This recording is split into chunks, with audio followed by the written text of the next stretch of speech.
Yesu amekaribia kurudi, na kuna wengine wameficha dhambi, bado wana masalia ya uovu ndani yao. Wanaingia kwenye dini zao, lakini bado wana masalia ya uovu, wametunza uovu, ni wazinzi, ni walevi, ni wezi, wanaua watu wengine. Bado hujaitubia dhambi hiyo. Yesu akirudi unabaki na utalia na kusaga meno.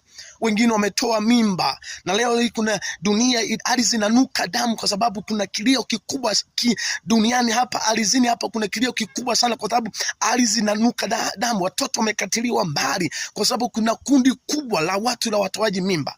Yesu anasema siku ile hata watoa mimba hawataingia kwenye ufalme wa Mungu.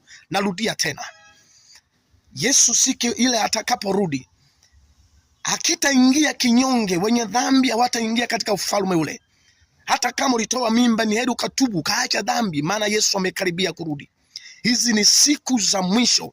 Yesu amekaribia, kiama kimekaribia, kiko mlangoni. Yesu yuko mlangoni. Nimekuja tu kusema wewe ambao hujaokoka, okoka, na wewe rudi nyuma, tengeneza, maana Yesu yuko mlangoni. Yesu amekaribia mno. Nimalize kusema, mwanadamu, acha dhambi, acha kuficha dhambi, acha kuendelea kutenda dhambi. Majira tulionayo, Yesu amekaribia kurudi. Narudia tena, Yesu